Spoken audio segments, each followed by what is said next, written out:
Je suis un chercheur en mathématiques, passionné de théologie. Et aujourd'hui, à l'aide de principes mathématiques, d'optimisation, je vais vous montrer que l'égoïsme ne paye pas toujours. Alors qu'en aimant gratuitement, vous avez une forte probabilité de vivre des expériences inoubliables. Puis, nous verrons qu'aimer gratuitement est un défi qui en cache un autre, celui d'accepter d'être aimé gratuitement. Avant tout, j'aimerais commencer avec une petite histoire du soir, celle de Teddy l'ourson et de Théo, le petit agneau. Car comme vous le savez, les mathématiciens sont de grands enfants. Théo veut amener Teddy dans un champ de tulipes. Sur le chemin, Teddy remarque un pot de miel. Incapable de résister, et malgré les protestations de Théo, il se jette dessus, le mange et fait sa sieste digestive. Théo partit donc sans lui. Mais ce que ne savait pas Teddy, c'est que Théo avait organisé son anniversaire surprise avec tous ses amis dans le champ de tulipes. Teddy l'ourson, c'est vous, c'est moi, c'est nous tous. Combien de fois avons-nous préféré le pot de miel au champ de tulipes? Le miel de nos désirs égoïstes aux fleurs de l'amour désintéressé. Et pourtant, cela crée des problèmes dans nos familles, dans nos amitiés, dans le monde du travail. Pire que des problèmes, ce sucre ensucre notre liberté.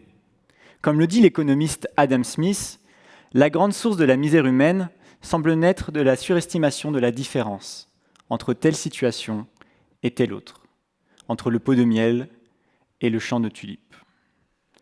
Autrement dit, nous cherchons à maximiser notre intérêt, mais nous calculons mal.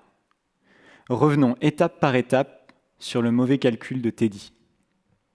Considérez le chemin vers le champ de tulipes sur l'axe horizontal et votre intérêt sur l'axe vertical. Maintenant, imaginez que vous êtes Teddy l'ourson et représentons votre intérêt conformément à l'histoire que je vous ai racontée. La première bosse correspond au pot de miel que vous trouvez succulent, mais pas autant que votre anniversaire surprise, quand même, qui correspond à la deuxième bosse. Maintenant, si vous cherchez à maximiser votre intérêt en partant de la gauche, vous vous retrouverez rapidement bloqué au point pot de miel, car si vous avancez plus loin, votre intérêt diminue, puisque vous préférez le pot de miel au fait de suivre Théo. C'est ce qu'on appelle en optimisation un maximum local. C'est le plus haut point de sa zone locale. Mais le plus haut point de la courbe, le maximum global de votre intérêt, se trouve au point tulipe. Mais ça, vous ne le savez pas, car vous n'écoutez pas Théo. Et donc, par précaution, vous ne changez pas. En cherchant à maximiser votre intérêt avec une information partielle, vous êtes bloqué tout seul dans un maximum local. En cherchant ce qu'il y a de mieux pour vous, vous n'êtes pas réceptif à de précieuses informations. L'égoïsme ne paye pas toujours. Moi aussi, j'en ai fait les frais. En revanche, si vous placez les intérêts de Théo au-dessus des vôtres, le graphe de votre intérêt se transforme. Les maximums locaux de chacun se fusionnent en un maximum global. Le problème se simplifie. Vous accédez naturellement à votre anniversaire surprise en suivant Théo dans la joie. En poursuivant un objectif commun dans l'amour, un lien de confiance se crée qui permet aux informations essentielles d'être communiquées. Ainsi, en aimant gratuitement, nous découvrons une liberté qui n'a pas de prix. Certes, atteindre le maximum de son intérêt personnel en aimant n'est ni systématique ni immédiat, car tout le monde n'est pas aussi sympa que Théo. Mais les fois où ça arrive, l'expérience est inoubliable. Un peu avant le Covid, dans une soirée de mon église, j'ai rencontré Thibaut. J'ai dit « Salut, ça va ?» Il m'a dit « Non, ça ne va pas ». Il était tellement fatigué que ses cernes étaient parallèles à ses narines. J'étais alors comme Teddy, il était alors comme Théo. L'odeur du miel m'appelait à discuter avec d'autres personnes. Mais j'ai choisi de prendre le temps de m'asseoir avec lui pour l'encourager, jouer au pseudo-psychologue et prier pour lui avant de dormir. Après moult péripéties, il a intégré mon master en IA, on est devenus amis, on a écrit un papier de recherche ensemble, et un jour, j'ai eu la chance de me tenir à ses côtés, comme témoin de mariage, et demain matin, je le ferai comme parrain de sa fille. Mais le meilleur dans cette histoire, c'est qu'après que Thibaut se soit rétabli, c'est moi qui n'allais pas bien. Et c'est lui qui m'a vraiment aidé à guérir de mon esprit calculateur. Il y a d'ailleurs encore du travail, Thibaut, bien que ma femme ait pris le relais.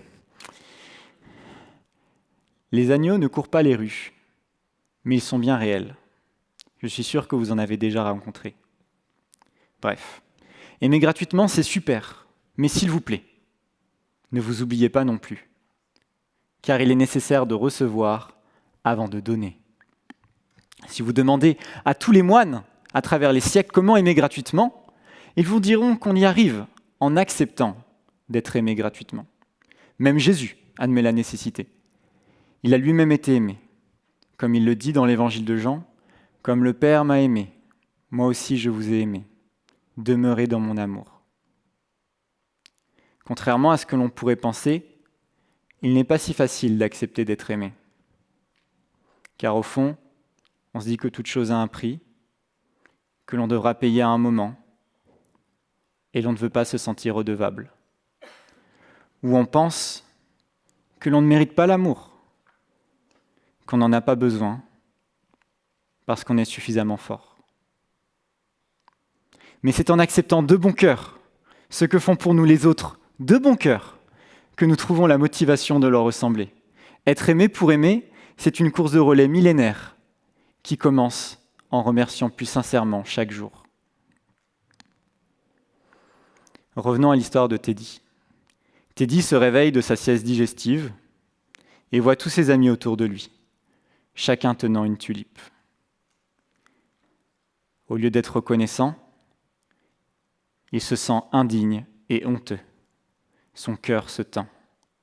Il réalise qu'il a rejeté Théo alors que ce dernier cherchait son bien. « Pourquoi tous mes amis sont là ? Je n'ai rien fait pour cela. » Teddy refuse d'être aimé parce qu'il pense qu'il doit d'abord se racheter ou être puni avant de mériter l'amour de Théo. Heureusement, avant que Teddy ne s'éloigne d'eux, Théo lui prend la main et dit « N'aie pas peur, Teddy, nous connaissions ton goût pour le miel. Maintenant, profitons de la fête. » Heureusement, Teddy ne veut plus partir. Il se détend. Et quand on regarde ses yeux, quelque chose a changé en lui. La vie vous a peut-être habitué à résoudre des problèmes d'optimisation compliqués. Mais dans l'amour, la solution est évidente. Vous êtes libre d'aimer, vous êtes libre d'être aimé, vous êtes libre d'être reconnaissant. Si j'ai eu envie de vous partager tout ça, c'est parce qu'en acceptant l'amour inconditionnel de Dieu, mon esprit calculateur a trouvé son alpha et son oméga. Et vous, avez-vous envie d'accepter d'être aimé comme Teddy, d'aimer gratuitement comme Théo ? Qu'est-ce que vous pourriez faire dès demain ? Avez-vous un agneau dans votre vie ? Peu importe votre réponse, merci à vous, et merci à tous ceux qui m'ont aimé en préparant ce TEDx, et à tous les bénévoles qui ont permis qu'il se réalise.